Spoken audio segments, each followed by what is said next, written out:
Muy buenas tardes, chicos. Estoy grabando esta clase para poder explicarles un tema que no es difícil, pero sí es un poco complicado y es importante que ustedes tengan en cuenta porque les va a servir mucho para lo que es la carrera. Y uno de esos es el análisis cinemático del mecanismo de Ginebra. Antes de explicarles lo que es el mecanismo de Ginebra, les voy a dar unos pequeños conceptos importantes en mecanismo, que se le llama así en maquinaria a la agrupación de sus componentes, que son móviles y se encuentran vinculados entre sí a través de diversas clases de uniones, haciendo que dichas estructuras puedan transmitir fuerzas y movimiento. El mecanismo es el encargado de permitir dicha transmisión. El siguiente. Eh, Cuerpo rígido. Un cuerpo rígido se define como aquel cuerpo que no sufre deformación por efecto de fuerzas externas, es decir, su sistema de partículas cuyas posiciones relativas no cambian. Luego el centro instantáneo, saben que el centro instantáneo se define como la ubicación instantánea de un par de puntos coincidentes de cuerpos rígidos diferentes. Y el teorema de Kennedy, que es o más conocido como el de los tres centros, es útil para encontrar los centros instantáneos relativos en un mecanismo que no sea de obtención directa. En este caso, por ejemplo, si tenemos tres eslabones, sólidos rígidos, animados de movimiento relativo entre ellos, ya sea que estén o no conectados entre sí. Los centros instantáneos entre los tres eslabones han de ser alineados. Es importante que entiendan esta palabra y que sobre todo recuerden que tienen que ser sí o sí alineados, o sea, en un mismo eje. De ahí vamos a las características del mecanismo de Ginebra. Solo gira mientras está en contacto con el pivote. Más adelante les voy a dar una imagen más detallada para cuando les muestre los nombres técnicos. Creando un movimiento circular intermitente. La rueda motriz tiene 4 carriles, por lo que la rueda conducida avanza a cada paso de 90 grados por cada giro que la rueda motriz. Si tiene, o sea, n raíles, esta va a avanzar 300 grados sobre n, que es el número de raíles que tiene, por cada rotación completa. La rueda motriz dispone además de un bloque circular que le permite completar el giro manteniendo la rueda conducida bloqueada. Y la rueda motriz tiene un pivote que alcanza un carril de rueda conducida y entonces avanza un paso. Aplicaciones. Se puede utilizar para lo que es proyectar de película, donde la película no corre continuamente en el proyector, sino que avanza fotograma permaneciendo frente a la lente 1/24 de segundo. Otro puede ser los sobres bobinados, en los relojes, la rueda de motriz, en las que enrolla el muelle y la rueda de ginebra con 4 carriles abiertos. Y otro puede ser los relojes mecánicos, como limitadores de la tensión del muelle para que opere en un rango donde su elasticidad tenga un comportamiento lineal. Ahora, una vez entendido esto, vamos a lo que es el análisis. Pero antes del análisis, dije que les iba a mostrar una imagen un poquito más clara respecto a lo que era el mecanismo de Ginebra, y aquí pueden observar una imagen animada de lo que es la rueda, los carriles y la pelotita que encaja en uno de los carriles es el pivote. Y lo que nosotros vamos a hacer en este momento, o les voy a explicar más detallado, es el análisis cinemático de todo ese mecanismo. Y lo que me refiero con el análisis cinemático es que vamos a hallar lo que es su desplazamiento, su velocidad y su aceleración. Una vez comprendido esto, nos vamos al ejercicio. Aquí pueden observar que tenemos una imagen, un diagrama de una rueda de Malta, también conocida, o como quieran llamarlo, rueda de Ginebra. Vamos a hacer primero el análisis geométrico. Para el análisis geométrico, quiero que tengan en cuenta que aquí tenemos un triángulo cerrado obtusángulo, en el cual el punto donde está el pivote vamos a poner nuestro punto P. La distancia del pivote a mi centro de los carriles va a ser la distancia r sub t y va a ser variable, porque esta distancia puede disminuir o crecer dependiendo del desplazamiento o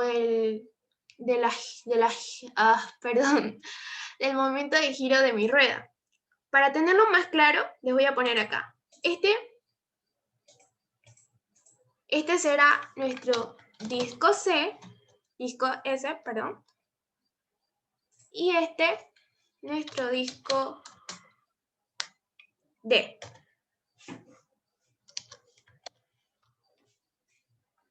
Ya. Una vez teniendo en claro esto, vamos a lo siguiente. Ya una vez visualizado el triángulo octoságolo, podemos determinar la siguiente figura geométrica, donde como cualquier triángulo va a tener 3 ángulos, de los cuales ustedes pueden llamarlo de la forma que quieran. En este caso yo puse alfa, beta, gamma. ¿Qué voy a hacer con esto? Para mayor comodidad, como se sientan cómodos, en mi gráfico mi pivote estaba en la parte inferior. Pero ustedes también lo pueden poner de esta forma para hacerlo más cómodo a la hora de graficar, si les es más fácil. Porque así ya no tendrían que volcar la figura y estar moviendo los ejes de referencia en sentido contrario, y van a tener los ejes de referencia en el sentido normal que lo tienen. Y no se le va a hacer tan complicado. Pero siempre y cuando tengan en claro el sistema de referencia, no importa cómo lo miren, le va a salir igual. Una vez explicado eso, procedemos a lo siguiente.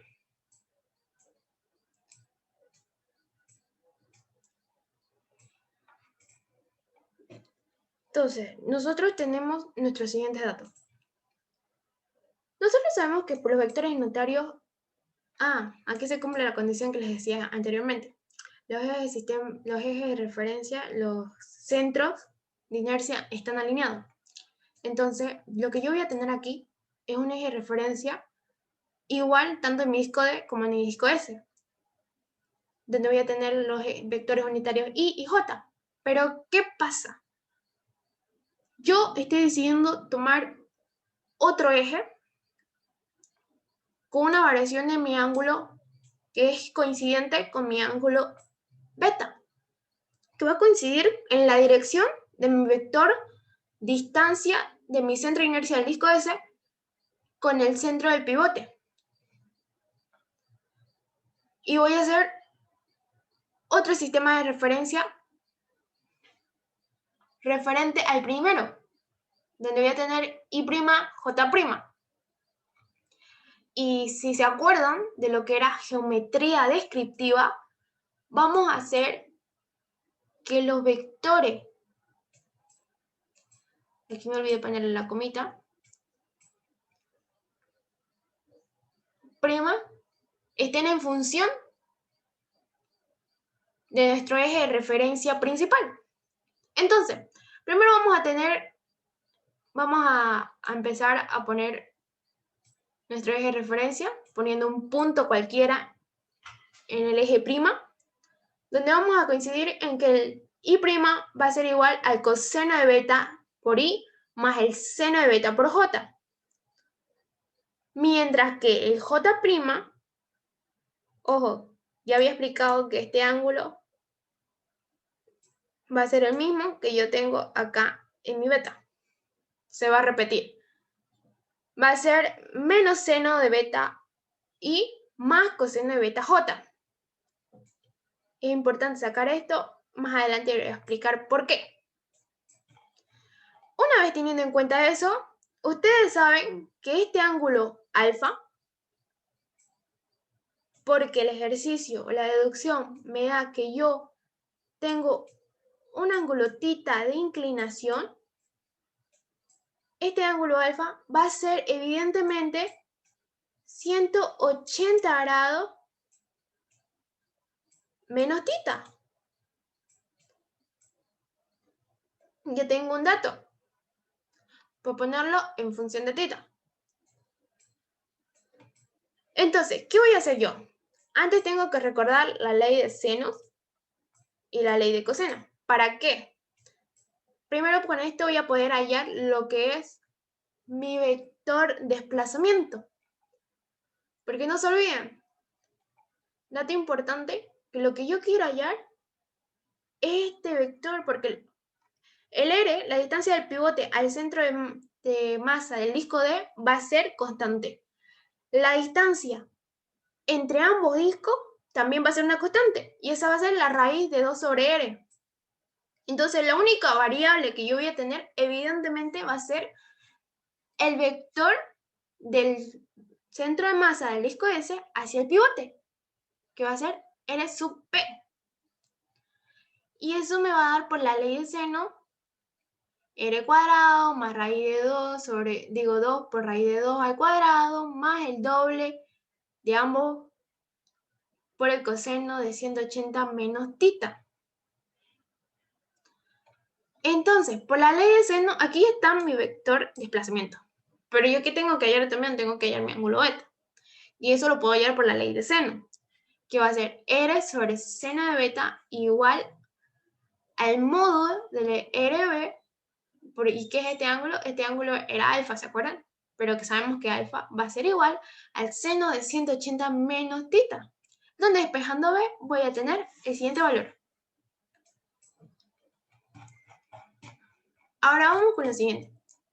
Este es súper importante, del movimiento relativo de rotación, que lo pueden hallar en la página, voy a dejar aquí, 140 de su apunte, para que le puedan echar una ojeada, donde vamos a hallar la velocidad absoluta de este punto. Todo nuestro análisis se va a concentrar en el pivote. Entonces vamos a hacer la velocidad absoluta del pivote va a ser igual a la velocidad relativa más, ¿se acuerdan de qué eran esto? Es la velocidad angular, ¿de quién? Del pivote. Por producto vectorial de la distancia, del vector de distancia P, que va a ser la velocidad de arrastre. ¿Sumado a qué? ¿Por qué estamos? Porque está también aquí influyendo lo que es la velocidad del disco S, o sea, dentro B o prima. Lo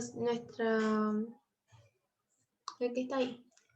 Donde, como nosotros estamos tomando en cuenta nuestro punto B o prima, donde no hay un radio, no existe radio, solo tiene esto, solo va a tener una velocidad angular, porque no se olviden que lo que nosotros estamos viendo con las B son las velocidades tangenciales, las velocidades lineales, no velocidad angular, que es muy diferente a la velocidad lineal que nosotros nos dan en la teoría, en el teorema de relatividad. Entonces, al ser un punto y no haber radio, porque la velocidad lineal, voy a borrar esto, perdón.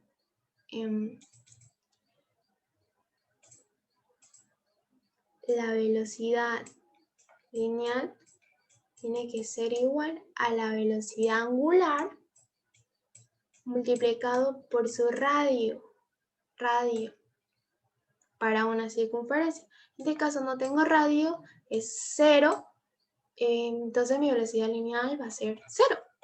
Por eso aquí la velocidad del disco S, de los carriles, va a ser 0. Se va. Porque no tiene radio. Y aquí está la explicación que les di arriba. Que mi velocidad S va a ser igual a mi velocidad O', que va a ser igual a al ángulo, a la velocidad angular del disco S por su radio. Pero como en este caso es 0, todo se hace 0. ¿Qué tengo acá? Tengo otra cosa. Dije que no hay velocidad lineal, pero sí dije que hay velocidad angular. Yo sé que mi velocidad angular va a ser igual a la velocidad angular del pivote. Pero en este caso, tomando en cuenta el sentido de la mano derecha, donde si estoy tomando en cuenta el WS, que gira en sentido de las agujas del reloj, va a ir en mi eje menos K, hacia abajo. Por lo tanto, la dirección de mi velocidad angular va a ser hacia el eje menos, del eje menos Z. metido hacia adentro. Y también sé que mi dirección de mi prima va a coincidir con la dirección, o sea, la dirección de mi prima, ya lo he explicado aquí, va a coincidir con la dirección de mi RP. R sub P. Una vez teniendo eso en cuenta, voy a aplicar lo que RP' va a ser igual al módulo del RP normal, pero esta vez con el vector dirección y prima. Que lo único que voy a hacer es multiplicarlo por este valor, que se acuerdan que les dije que lo íbamos a ocupar más adelante, que ya habíamos deducido aquí. Este valor. Muy bien. Una vez hecho esto, vamos a hacer lo que es el VP', que vamos a hacer lo mismo, pero que esta vez vamos, al ser, ¿se acuerdan que les dije que para hacerlo más cómodo lo puse de esta forma? Y vamos a trasladar,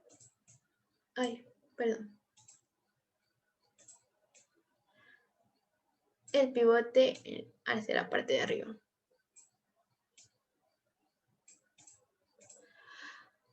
Y si yo tengo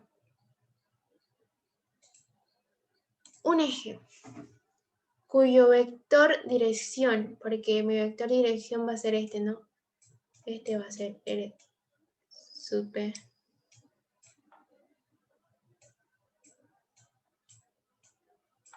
Está yendo en esta dirección.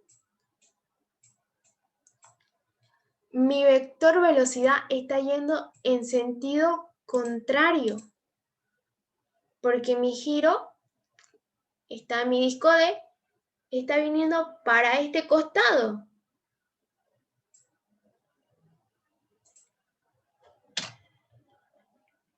Va a venir para acá. Entonces, es lógico pensar que va a ser menos B, o sea, va a ser el módulo de la velocidad en el punto P, pero en el eje menos I'. Por lo tanto, va a ser menos BP y el valor que nosotros ya habíamos pillado con anterioridad. Entonces, aquí tenemos el producto vectorial. ¿Qué es lo que tenemos que hacer en el producto vectorial? Tenemos el valor de la velocidad angular, lo tenemos, que va a ser 0, 0 menos el módulo WS, que es nuestro disco S. Y tenemos también los valores para el vector de desplazamiento, que va a ser el módulo RP coseno de B para el eje Y y módulo RP seno de B para el eje J, donde haciendo la respectiva álgebra vamos a tener la siguiente ecuación. Lo mismo para el BP. Ya les expliqué que la velocidad lineal en un movimiento giratorio va a ser la velocidad angular por el producto vectorial de su distancia o de su radio.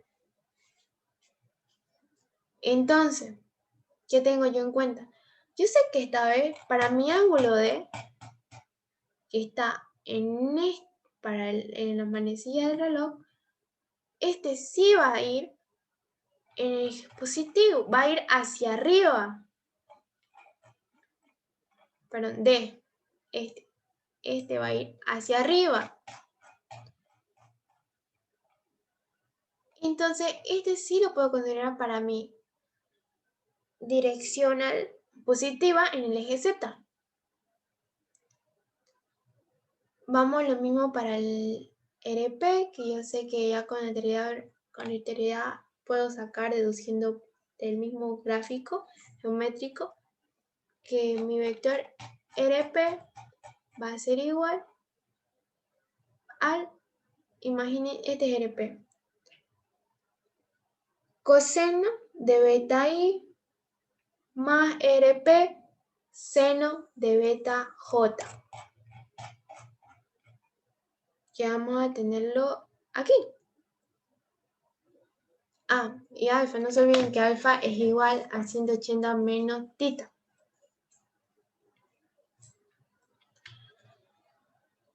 Lo ponemos todo eso en la matriz, sacamos y vamos a tener el siguiente análisis de lo que era el concepto de movimiento relativo.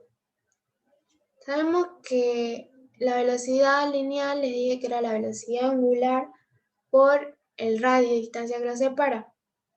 Pero también sabemos que nuestra velocidad lineal en punto P va a ser nuestra velocidad absoluta. Y también tomando en cuenta el teorema del movimiento relativo de rotación, va a ser la velocidad P relativa más la velocidad de arrastre. Donde ya concluimos que la velocidad angular va a ser igual a la velocidad angular del disco S. Entonces, lo único que hacemos es igualar las componentes.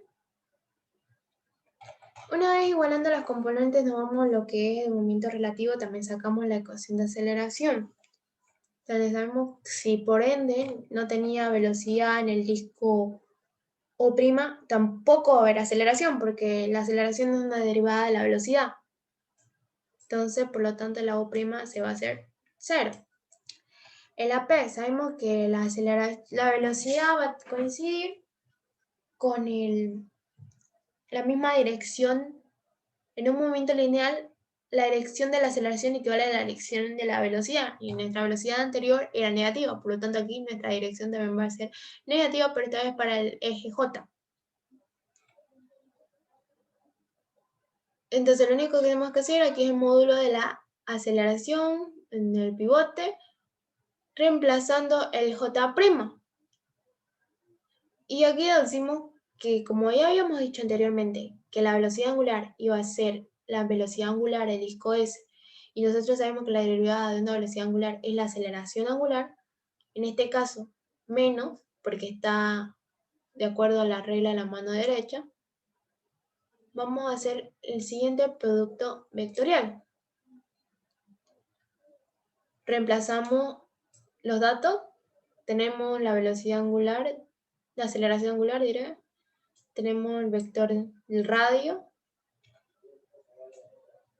realizamos la matriz, lo mismo, ya teníamos este valor que va a ser este, parecido a este, no es este porque no se olviden, aquí estamos derivando, aquí no está derivado, pero lo único que estamos aquí derivando era la velocidad angular, que nos daba aceleración angular. Y como aquí no está el puntito, es casi lo mismo, pero en vez de velocidad aceleración angular, vamos a poner velocidad angular. No va a salir lo mismo, pero variando en estas pequeñas partes. Y aquí tenemos efectivamente que tenemos el valor de la velocidad angular normal, que es el que ya teníamos, y este producto que lo podemos desarrollar este mismo, que va a ser la velocidad angular por el radio por seno de beta, lo mismo, velocidad angular por radio coseno de beta, 0. Una vez teniendo esos resultados, desarrollamos la matriz, ahí hacemos la siguiente componente, que va a ser la última, que nos falta, es esta.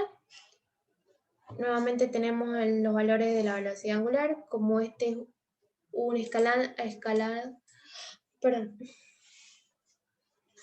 escalar, lo ponemos afuera de la matriz, metemos adentro los valores de BP, que lo teníamos con anterioridad, también ya lo sacamos de BP', que eran de aquí.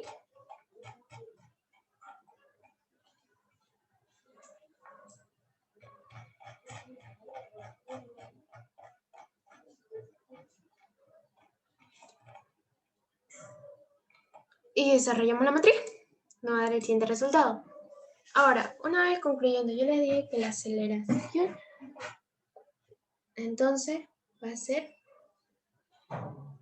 la aceleración angular, que en este caso va a ser 0, porque estamos hablando del disco S, que ya habíamos mencionado que no tiene. Multiplicado, producto vectorial del LP, más, este análisis lo voy a hacer más específico aquí, para que no se pierda. Yo sé que mi aceleración en el punto P va a ser igual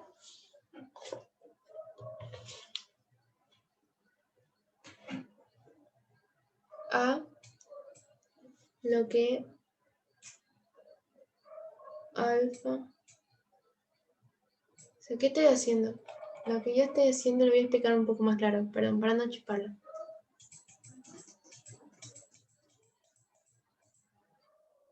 Nosotros sabemos que la aceleración es la derivada de la velocidad. Mi velocidad habíamos dejado muy claro con anterioridad que iba a ser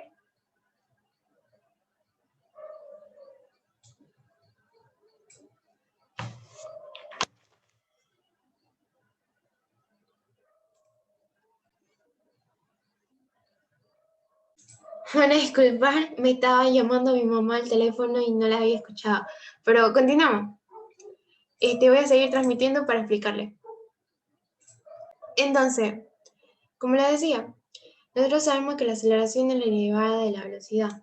En nuestro caso, la velocidad, nosotros hemos decidido velocidad lineal P, va a ser la velocidad angular P multiplicado por producto vectorial por el R sub P, que era prácticamente nuestro radio, ¿no? De distancia.